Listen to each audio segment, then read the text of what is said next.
This is Health Broadcasting Service HBS Radios, your global pioneers in specialist radio broadcasting, bringing you everything to enhance your health and well-being. Health is your human right. HBS, your partners in everything about your health and well-being.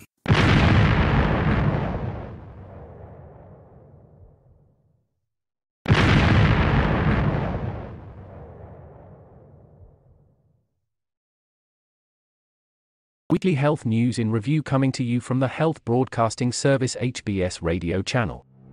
COVID-19 has hit some countries far harder than others, though differences in the way infections are counted locally make it impossible to make a perfect apples-to-apples comparison. Our source, Reuters, collects daily COVID-19 infections and deaths data for 240 countries and territories around the world, updated regularly throughout each day. Every country report those figures a little differently and, inevitably, misses undiagnosed infections and deaths. With this project we are focusing on the trends within countries as they try to contain the virus spread, whether they are approaching or past peak infection rates, or if they are seeing a resurgence of infections or deaths. The counts are based on the best available information accessible to Reuters at any given time. Countries may miss infections and deaths for any number of reasons, such as delays in processing testing data, lag in reporting, lack of testing, etc. Some countries may exclude certain categories of infections and deaths that others include, for example, probable infections, or have different criteria as to what may be counted as a COVID-19 infection or death. Shanghai authorities appealed to residents to keep cooperating with tight curbs imposed to stop COVID-19 spreading, saying they recognized their frustrations as China's most populous city entered the fourth day of a two-stage lockdown on Thursday. We will proceed to examine the deaths and infections rates across the globe at this time. COVID deaths and infections. Global daily statistics shows that COVID-19 infections are still rising in 20 countries. There have been at least 484,607,000 reported infections and 6,508,000 reported deaths caused by the new coronavirus so far. Countries reporting the newest infections each day at the time of this report are South Korea, reporting 324,685 daily, Germany reporting 219,503, Vietnam reporting 141,784, France reporting 136,837 and the United Kingdom at 79,573. The countries reporting most deaths each day, as at the time of this report, are the United States at 710, India 637, Russia 368, South Korea 333, and Germany at 221 deaths each day. The World Global Vaccination Records. The vaccine rollout data is reported by the number of doses of coronavirus vaccines administered, not the number of people who have been vaccinated. Because most vaccines require 2 doses and many countries have different schedules to deliver the second dose, we don't know with this data how many people have ultimately received both doses. So far, at least 196 countries have begun vaccinating people for the coronavirus and have administered at least 11,114,746,000 doses of the vaccine. Gibraltar leads the world and has administered enough vaccine doses for 173% of its population, assuming every person needs 2 doses. Countries reporting the most doses administered per population are Cuba, Chile, UAE, Singapore, mainland China, Qatar, South Korea, Uruguay, Denmark, Italy, Cambodia, Portugal, New Zealand, Australia, and Belgium. Let us now proceed with examining the infection details in 3 randomly selected countries. But just before we do that, it is important to explain how the data is generated. Total infections and deaths for each country include both confirmed and probable infections and deaths where that data is available. If probable infections and deaths are not reported by a country, we only use confirmed infections and deaths. The data are no complete count of every COVID-19 infection and death in all countries as the counts are based on the best available information accessible to Reuters at any given time. Countries may miss infections and deaths for any number of reasons, such as delays in processing testing data, lag in reporting, and lack of testing. Some countries may exclude certain categories of infections and deaths that others include, for example, probable infections, or have different criteria as to what may be counted as a COVID-19 infection or death. Some countries change the way they are reporting to include or exclude a certain category of infections or deaths, which can lead to a significant increase or decrease in their total and what they reported previously. Against this background information, we will proceed to review the data of some randomly selected countries current at the time of this review. South Africa crosses 100,000 reported coronavirus-related deaths. At the time of this report, South Africa is at 6% of peak, reporting 17 infections per 100,000 people reported in the last 7 days. That translates to 1,425 new infections on average each day, 6% of the peak, the highest daily average reported on December 17th. There have been 3,717,067 infections and 100,020 coronavirus-related deaths reported in the country since the pandemic began. Next, we will look at Tunisia. The average number of new infections reported each day in Tunisia falls by more than 2,300 over the last 3 weeks, 26% of its previous peak. Tunisia's COVID data shows 3% of peak and falling, reporting at the time of this report 18 infections per 100,000 people in the last 7 days. Average number of new infections reported each day in Tunisia falls by more than 2,300 over the last 3 weeks, 26% of its previous peak.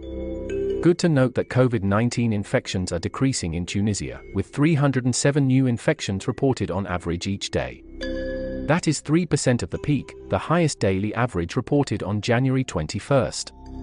There have been 1,035,884 infections and 28,323 coronavirus-related deaths reported in the country since the pandemic began. Vaccination history. Tunisia has administered at least 13,037,269 doses of COVID vaccine so far. Assuming every person needs 2 doses, that's enough to have vaccinated about 55.7% of the country's population. And next is South Korea. South Korea leads the world in the daily average number of new infections reported, accounting for 1 in every 5 infections reported worldwide each day. South Korea reports 80% of peak and falling at 4,395 infections per 100,000 people reported in the last 7 days, at the time of this report. We must note, however, that COVID-19 infections are now decreasing in South Korea, with 324,685 new infections reported on average each day. That is 80% of the peak, the highest daily average reported on March 18th. There have been 13,095,631 infections and 16,230 coronavirus-related deaths reported in the country since the pandemic began. Vaccination history of South Korea. South Korea has administered at least 120,634,378 doses of COVID vaccine so far. Assuming every person needs 2 doses, that's enough to have vaccinated about 116.6% of the country's population. The United Kingdom passes 21 million reported COVID-19 infections, currently at the time of this report at 38% of peak, reporting 833 infections per 100,000 people in the last 7 days. United Kingdom is reporting 79,573 new infections on average each day, 38% of the peak, the highest daily average reported on January 5th. There have been 21,073,009 infections and 165,187 coronavirus-related deaths reported in the country since the pandemic began. Vaccination history of the UK. United Kingdom has administered at least 140,999,753 doses of COVID vaccine so far. Assuming every person needs 2 doses, that's enough to have vaccinated about 105.5% of the country's population. We will now move on to the continents, starting with Europe. Europe. Britain may be wasting nearly £3 billion, the equivalent of $3.94 billion, on contracts for COVID-19 gear that have not given value for money, with millions spent each month storing unneeded and sometimes out-of-date kit, a watchdog said on Wednesday. The European Union's drug regulator has started reviewing Sanofi and its British partner GlaxoSmithKline's application seeking conditional authorization for their COVID-19 vaccine, the agency said on Wednesday. Americas. US President Joe Biden rolled up his sleeve for a second COVID-19 booster shot on Wednesday as his administration rolled out efforts to help Americans live with the coronavirus, including a new website and a renewed push for vaccinations and funding. The United States is planning to end a COVID-era order blocking asylum seekers and other migrants at the US-Mexico border by May 23, a US official told Reuters, adding that the decision has not yet been finalized. Much of Canada is facing a fresh COVID-19 wave just as authorities ease measures meant to curb the spread of the virus, emboldened by a brief drop in cases and relatively high vaccination rates. The U.S. Centers for Disease Control and Prevention on Wednesday removed its COVID-19 notice against cruise travel. Drugstore chains Walgreens Boots Alliance and Rite Aid said on Wednesday they would start offering second booster doses of mRNA COVID-19 vaccines after the shots were cleared in the United States. Asia Pacific. Coronavirus infections in Asia passed 100 million on Wednesday, according to a Reuters tally, as the region records a resurgence in cases, dominated by the BA.2 Omicron subvariant. China's financial hub of Shanghai reported 5,298 asymptomatic COVID-19 cases and 355 symptomatic cases for March 30, the city government said on its official WeChat account on Thursday. Africa and the Middle East. Ghana will start producing its own COVID-19 vaccines by January 2024, President Nana Akufo-Addo said on Wednesday. Medical developments. Children ages 5 to 11 who received the Pfizer-BioNTech COVID-19 vaccine were 68% less likely to be hospitalized during the Omicron wave in the United States than unvaccinated children, a study showed. The World Health Organization released an updated plan for COVID-19, laying out key strategies that, if implemented in 2022, would allow the world to end the emergency phase of the pandemic. Economic impact. Activity in China's factory and services sectors swung into negative territory in March, an official survey showed, contracting simultaneously for the first time since the peak of the country's COVID-19 outbreak in 2020. Japanese factories posted their first rise in output in 3 months in February as resilience in global demand led to a rebound in car production, a welcome sign for policymakers hoping to keep the country's fragile economic recovery on track. Asian stocks eased after this week's global rally, following Wall Street's overnight stumble, while oil dropped sharply as the United States weighed a massive draw from its reserves to rein in surging fuel prices. And on this note, we round up this episode of Weekly Health News in Review. We will be back next week with another review health headlines. Remember to subscribe to the Health Broadcasting Service HBS radio channel to stay abreast of authentic global health news. Stay healthy and safe. Bye for now. You've been watching the Health Broadcasting Service YouTube channel. Your channel of excellence and distinction. Pioneering specialist radio broadcasting. Giving you the best experience. Subscribe to our channel.